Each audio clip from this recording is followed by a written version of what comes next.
This is your home for St. Cloud State hockey, keeping you up to date on the NCHC. One-timer coming, they score! Ripped in! A bomb from Pervix! Women's WCHA. So Dana Rasmussen fires and she scores! Dana Rasmussen for the Huskies alongside The National Hockey League. Dwayne Kaprizov in for a chance to win it! He scores! Kirill, the thrill is for real! Welcome to the NHL, a game winner! And everything from the state of hockey. St. Cloud Cathedral is now 42.6 seconds away from wrapping up the school's first ever title. Welcome to the Huskies Warming House Podcast Den.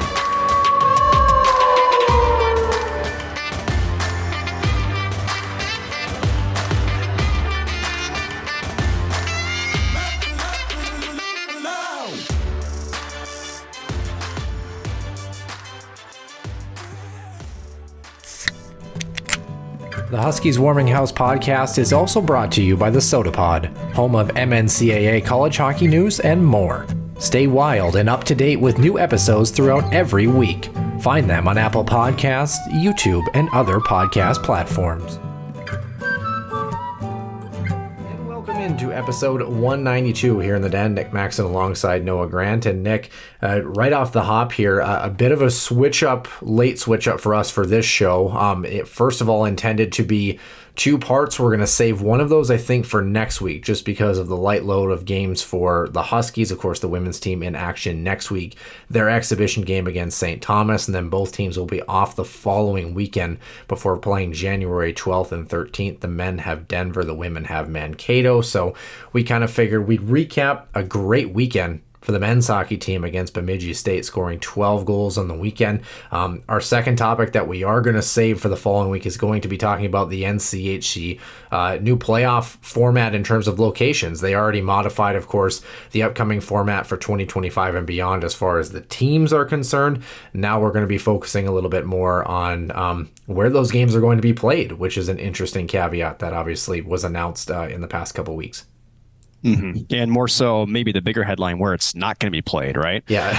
And it's interesting too, because Arizona State, you know, when they come in next year, they're going to get one crack at what has been the format for essentially the league since its inception. So, and then it goes to a changed format, which more hockey conferences are getting on board. Obviously, we're going to break that all down next week, Noah. But as you mentioned at the top, the Huskies getting 12 goals on the weekend, and you know, it feels good, but dare I say, Noah, do you agree that this was a needed statement weekend just because of their previous non-conference record? I mean, Bemidji, again, a team that it has its flaws like any other team, but they have shown times that this season they have some fight in them that they can score. Huskies came out of the holiday break as if they were ready to go, which is good. Yeah, definitely a team that was a little bit battered and bruised on the Bemidji side, but of course, it's our only recap here. Center Ice View News and Notes presented by HuskiesIllustrated.com and the Soda Pod. Center Ice View News and Notes. Center Ice View provides you with the best coverage of St. Cloud State Huskies hockey, from game notes, recaps, photos, and more. Go to CenterIceView.com.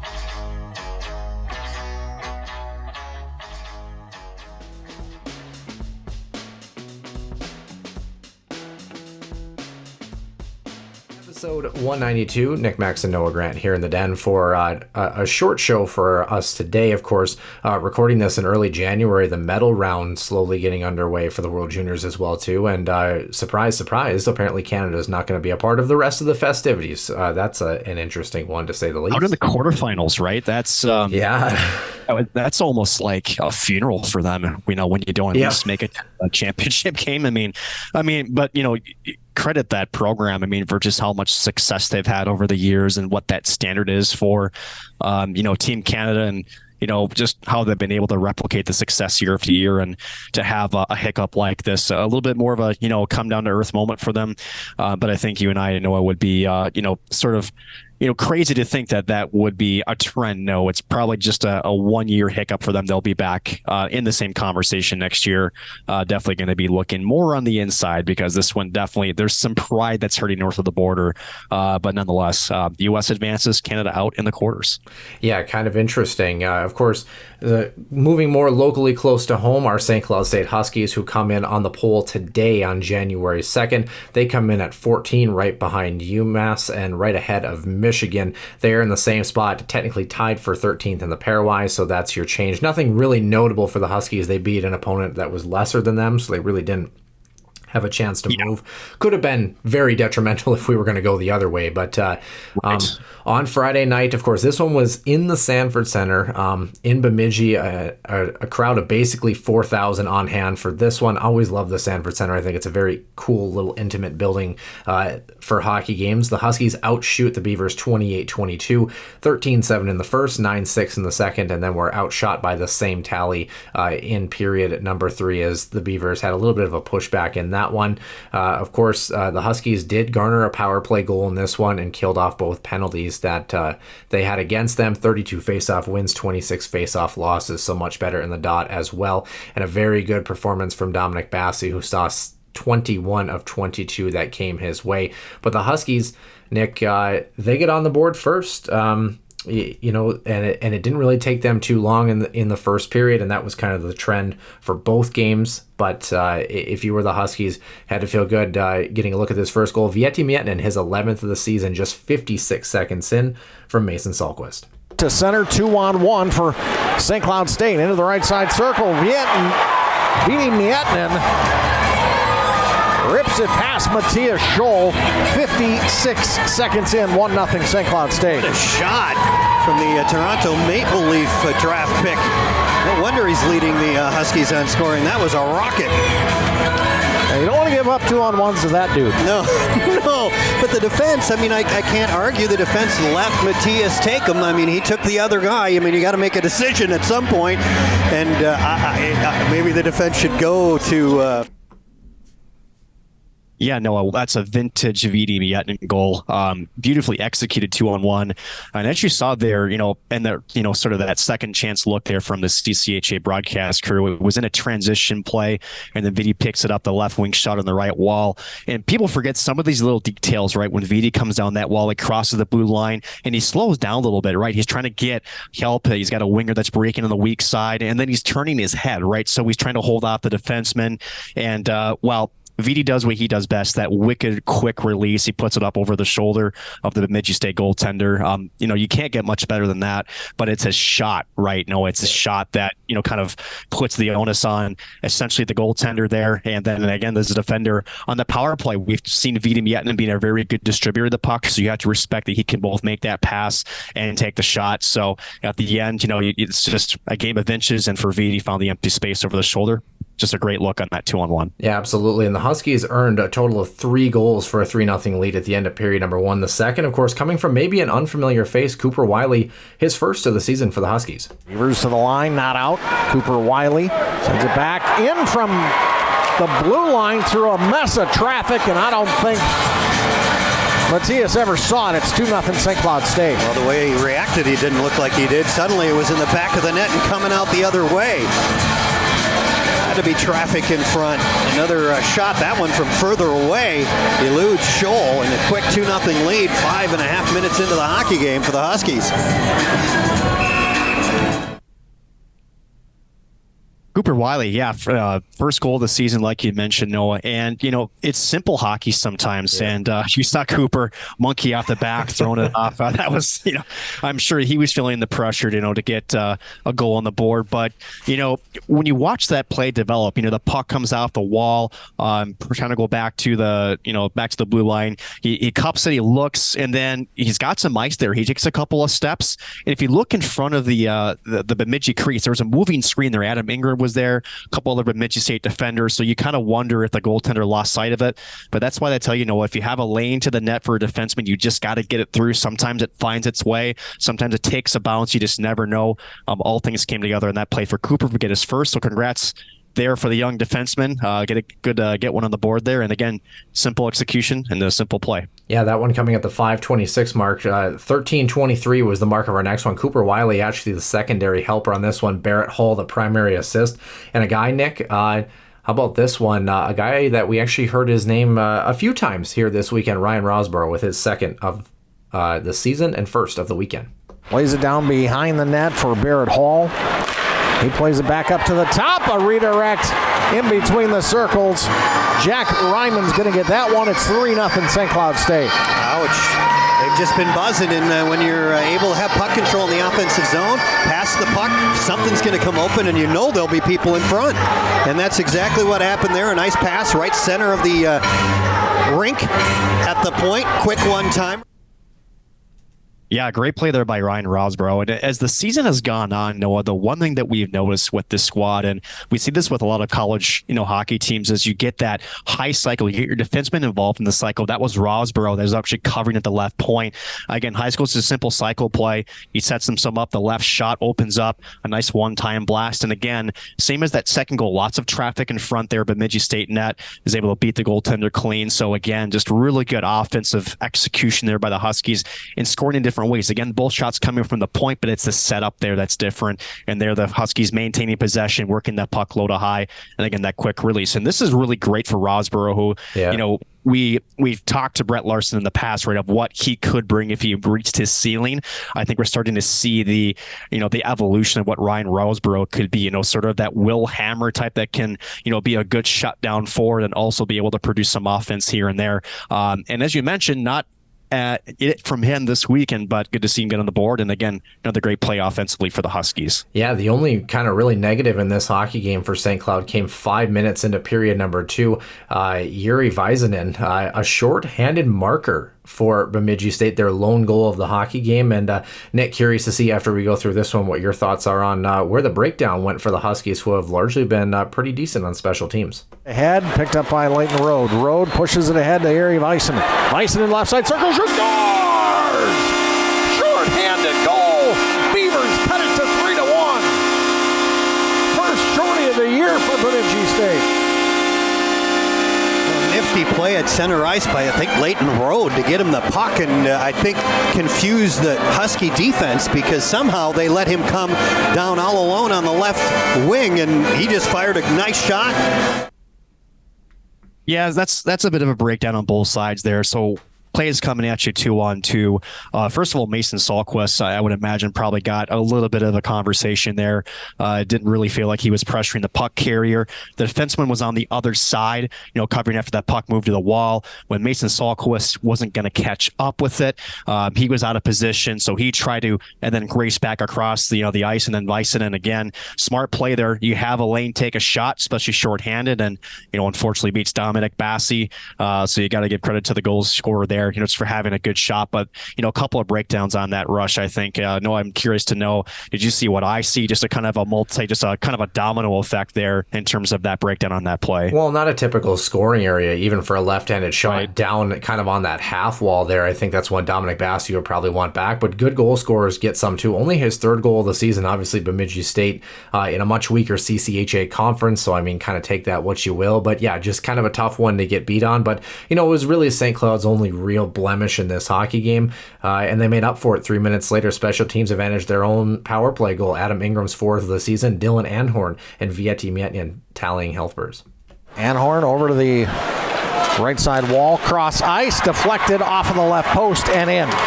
What a pass to the back door. Adam Ingram with the goal. It's 4-1. Well, that's how you scripted up. I mean, that is just perfect execution by the Husky power play, and that backdoor pass, Matthias couldn't get to the post. Oh, he tried. That's trying to move pretty quick from left to right. Almost got there, but not before the puck. And Ingram buries it for his fourth of the season. Nick, I don't care who you are, that one is just pretty. Tic-tac-toe play in the back of the net. That was probably, I think that was my favorite goal, honestly, on Friday. Great execution in the power play. And as I talked before, right, VD known for his shot, but he's also known to be a great distributor. And this is a timing play, and a couple of things on this play. Of course, Adam Ingram, as that puck winds around to the far side from him, he's winding up the blue line. Bemidji State on their weak side, they actually overcommit a little bit, but that's what having that bumper position does. It forces you to try to, essentially pick and choose. And this is where the smarts of VD and the timing of this play really take precedent. Is he's waiting for him to come down to that seam pass. He's definitely looking toward the bumper. He's definitely trying to get the defenseman sucked into him. That opens up the area behind him, in the VD with a perfect feathered pass, and an Adam Ingram, again, a quick release. Again, goaltenders are so athletic nowadays, moving laterally, that a lot of them, especially in the NHL, can actually get over, maybe get a piece of it. But good play on and off the stick, just like that. It gets over the pad. Great, pretty play, as I mentioned. That's definitely one that I would say was the prettier goal of that game. But again, a lot of small little intricacies that all add up to a nice power play goal. Yeah, Adam Ingram also factoring on the Huskies' 5th of the night in period number 3, 8 minutes in. Grant Deshawn with an assist to Jack Peart, his second for the Huskies, second to last goal of the evening. Oh, Huskies 2-on-1, now 2-on-2. Get the puck ahead. Back door wide open. Tap in. Jack Peart. It's 5-1. Perfectly executed 2-on-1. Yeah, I mean, that is a textbook 2-on-1 on how to do it. Get around the defense, pull the defense over, pull the goalie over, and Peart gets the goal. Matias didn't even move. Well, he did. He went to his left a little bit on Ingram, pulling him over. I'm saying he didn't move back to his right. Oh, he didn't need to. I mean, he knew. Yeah. Now, Nick, you might say to yourself, well, wouldn't you think this would be the prettier goal of the night compared to the last one we just saw? Well, at least the last one was contested. You got to feel good. You got to feel pretty bad for Matthias Scholl, who I thought had an otherwise pretty good weekend. For a guy who got shelled for, double digits, so to speak, not much chance for him on that one. No, and, when you analyze a play, especially, for Bemidji State on this one, first of all, you're beat to the neutral zone. This is when we talk about how speed kills, especially, for St. Cloud, right? Brett Larson preaches that you want to have speed to the neutral zone, because sometimes if you get a defenseman caught flat-footed, I forget the name, but it was number 5, they're in the neutral zone, just that one simple pass. Now it's a 2-on-1. Defenseman, again, just like the Huskies get up shorthanded, he's on the wrong side of the play. He comes over, and then this is where the pedigree, right, of Adam Ingram, Matthias Scholl knows he can be a goal scorer again. Second or third round pick was Adam Ingram for Nashville. So he goes to the back end, a pretty little quick dish to the left-hand side. And again, the goaltender commits. The defenseman's already committing to them. Adam Ingram, again, you're analyzing this information in real time, sucks him over, bots it over. It's a wide open net. So again, you talk about how good goal scorers can become, shall we say, the distraction. Ingram was there on the nice feed and then a good execution of that goal. Yeah, and to pour salt in the wound, the Huskies' last goal of the game. A minute later, Joey Molinar, Kyler Kupka found Dylan Anhorn for his 3rd of the season. Huskies send it down into the right side corner.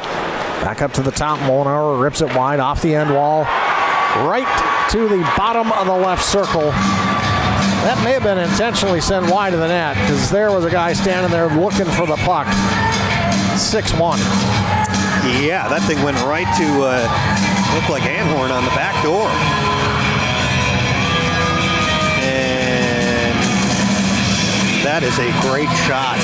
I mean, now Matthias was trying to go from left to right, but Corcoran was over there. He went down, and that...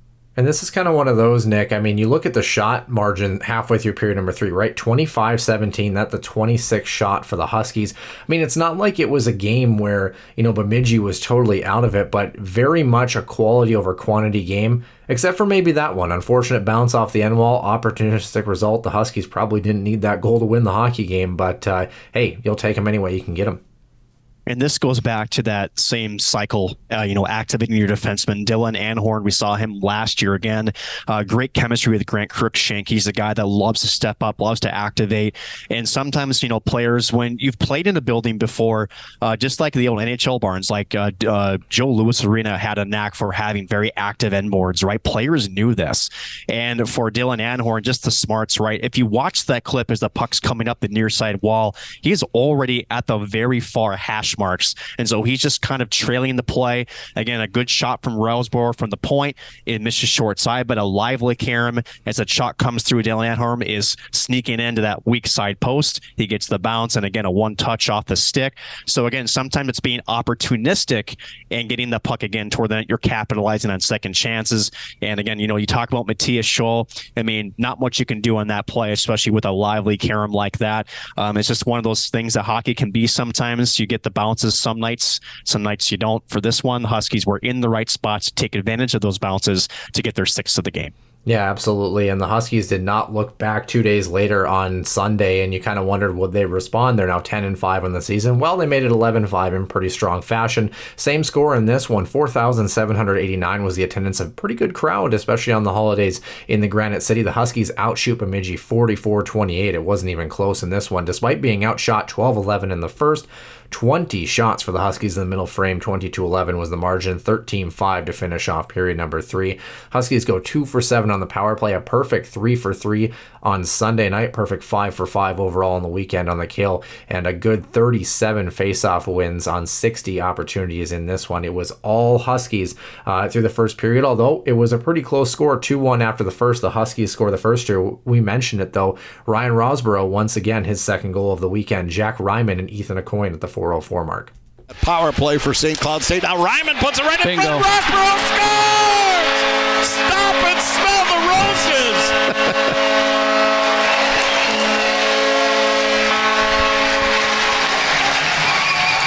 There's no stopping to smell these roses. This kid is hot. He's got a hot stick. He is Johnny on the spot. I love the confidence he's playing with. He puts himself in the perfect position.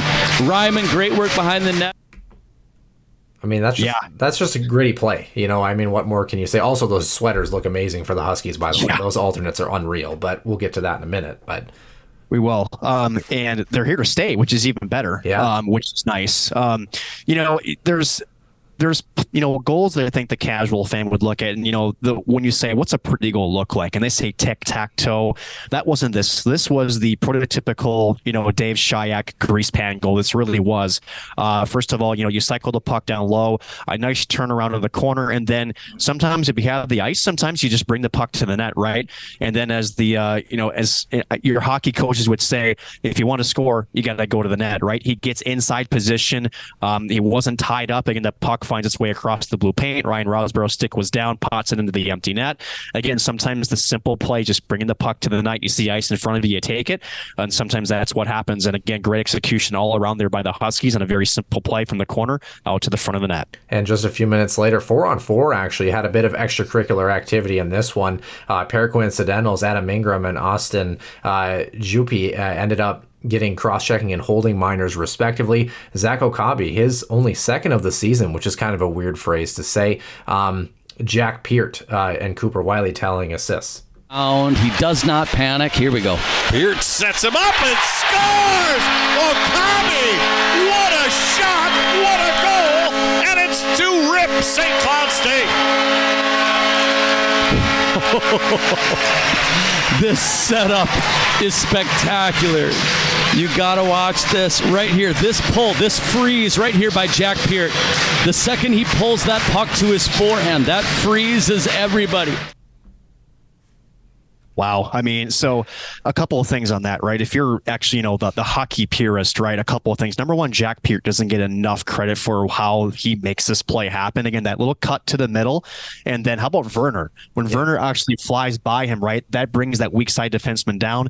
Kyle Luft, who actually is one of Bemidji State's better forwards, coming down through the middle there, but doesn't see and doesn't actually take care of that weak side forward, which was Zach Okabe. He's left all alone. He gets the quick pass on and off the stick, and we know Zach Okabe's got a wicked release, and he gets that much net. I don't care what goalie's in it, he's not going to miss it. So a good play there, a good little scissor play, as they would say in hockey terms. Got to kind of switch places, and then again, just Bemidji State just not being aware and not picking up that extra man that's on the other side of the puck there. So again, St. Cloud takes advantage of a breakdown there by Bemidji. Yeah, and 2 minutes was the interval layout here in period number 1. 2 minutes after the Huskies' first goal, they scored there. 2 minutes after that, Bemidji State scoring Logan Atchison in a rare defensive breakdown recently for the Huskies, leaving a guy wide open on the back door. Long shot blocked by Hall. Rebound centered in front. They score! The puck comes right to the man at the side of the net, and he buries it. The defenseman Logan Atchison. Yeah, I mean, just kind of like uncharacteristic, just a bit of a defensive breakdown. I mean, is what it is. I mean, it didn't burn the Huskies in the end, but just something to kind of make sure you're not puck watching on the near side. So, I mean, took the words out of my mouth and yeah. had him there for that split second. I think when that puck came through the crease, I think it did deflect off something. He made the decision to chase the puck, and then you could even argue maybe a bad bounce there too, as it then leaks through him, gets to the player on the weak side. But as you mentioned, you got to be able to tie up somebody. You can't just tie up space if you're in the defensive zone as that weak side forward. So partially, yes, puck watching, but also partially a little bit of a crazy bounce that ended up on the stick of a Bemidji player. And again, already set. That was Dominic Bassey, wide open net for the Bemidji State player. Yeah, kind of wild too. The Huskies, despite putting up 20 shots in the second period and having 3 power play opportunities, they did not cash in. It took them until the 5:26 mark of period number 3. Ethan Aucoin, his first from Adam Ingram and Tyson Gross, got the Huskies off and rolling with a 3-1 lead. Lewandowski. Oh, Gross turns it over right on the doorstep. Aucoin scores! Ethan Aucoin gets the goal, and the Huskies are back up by a pair.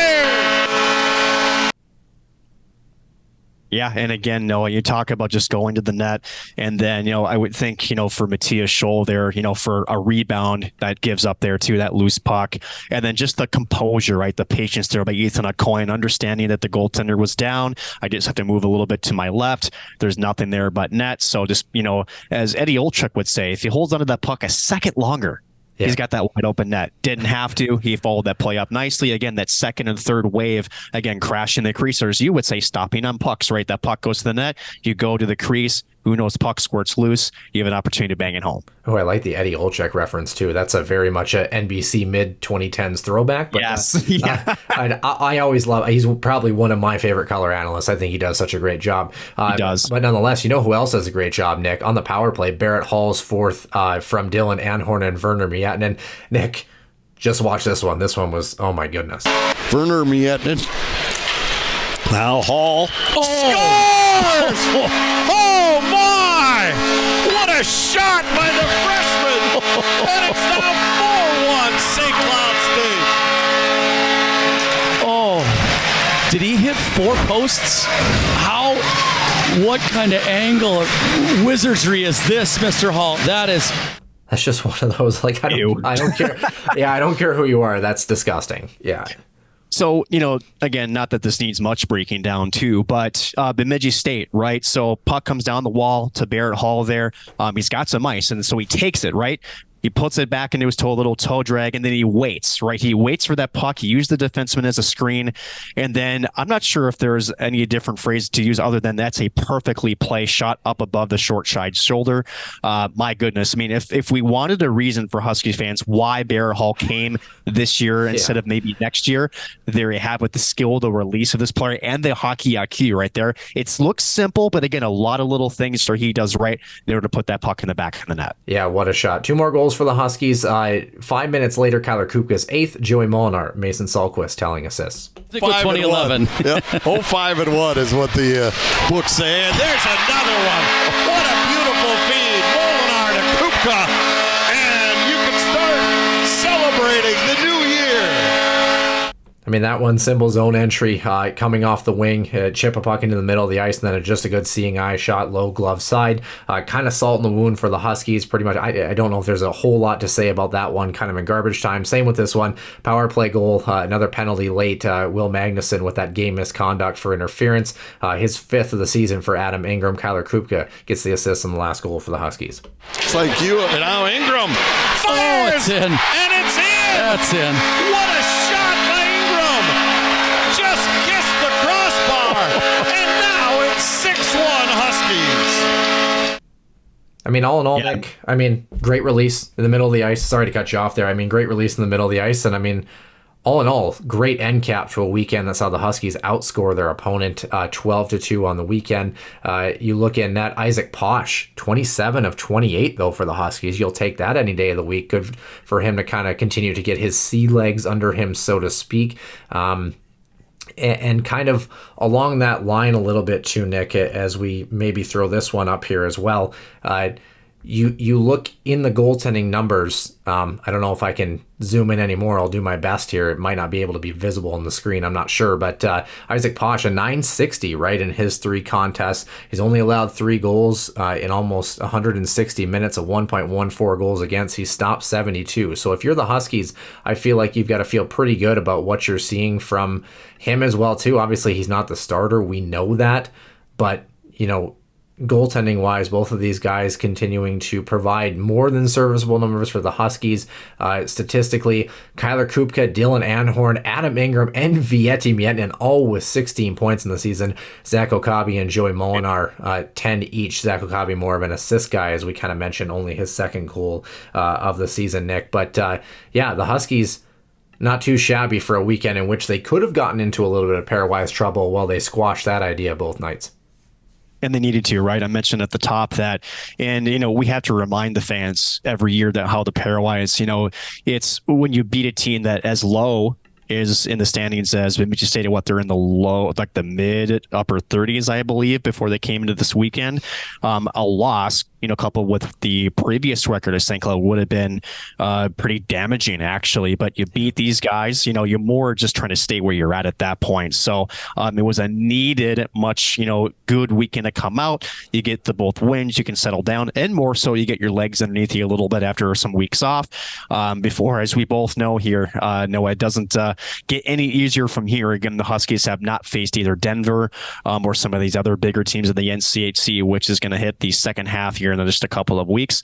But again, good to come back and have a performance like that with Brett Larson away, by the way. He's at the World Juniors as an assistant coach to David Carl's staff, the Denver head coach. So it's good to see that despite the head coach being away, sure, he was involved quite a bit, that the Huskies are continuing to execute on a high level despite, although Bemidji maybe not the strongest team, you still got to be able to go out there, play 60 minutes and earn your W's because, again, it's college hockey. It doesn't matter how or what your record says, you can still find ways to do yourself, let's say, with less favors than you did if you go out there and, execute your game plan. Oh, I'm sorry. Did you say big dogs? Huskies have a week off before facing, by the way, you've got Denver for 2 here. And then, North Dakota to finish off with an Omaha squad, the only one who hasn't you haven't beaten fully this season in the NCHC. An interesting January coming up for these Huskies. Nick, let's also not forget as well, too, this St. Cloud team now improving to 11-5-2 on the season. Now 9-3-1 when they score the first goal of the hockey game. 7-17 pairwise points percentage, just under 21% on the power play, just under 88% on the kill. Both serviceable numbers and both great remedies from what we thought we were going to see from this team early on in the season in the non-conference schedule. They remedy a little bit of those woes as well too this weekend. I guess final thoughts from the weekend. And Nick, what is the plan for the Huskies now with a week off after having a couple for the holiday break? They look good. They've got to stay fresh but not overdo it. And then they get ready to travel to Magnus Arena and take on Denver. Business as usual, right? You can't change anything. You have to prepare for Denver, for the next 2 weeks. Again, it's here, right? No, it's at Denver. Sorry. So, and Magnus has not been kind to the Huskies historically. Although Denver, shall we say, wasn't the team we thought they would be in the first half. They did pick up some different personnel over the holiday break. So, and at the end of the day, they're still a very well coached, very well run organization. You have to be able to put out 20 minutes of good solid hockey, especially on the road.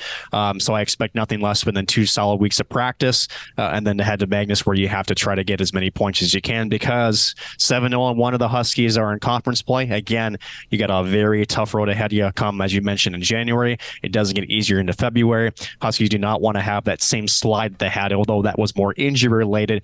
Again, just trying to make sure that you're ready to go here here come in about 14 days. Yeah, we mentioned it.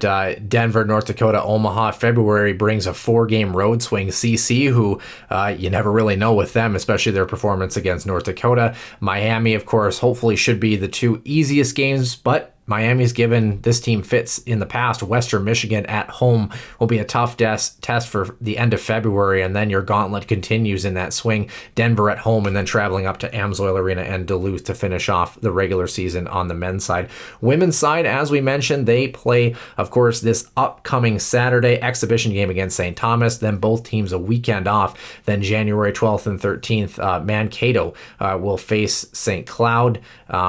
And they're a team, the women's team that's 13-6-1 in the season. The men are now off this upcoming weekend, and then 11-5-2 this men's team as they look to take on Denver in the following week. For Nick Maxon, I'm Noah Grant, and we will see you soon in the Den.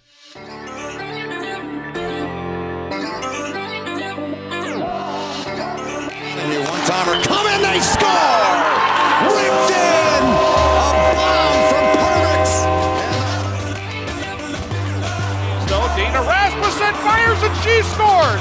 Dana Rasmussen for the Huskies. Dwayne Kaprizov in for a chance to win it. He scores! Kirill the Thrill is for real! Welcome to the NHL, a game winner. St. Cloud Cathedral is now 42.6 seconds away from wrapping up the school's first ever title.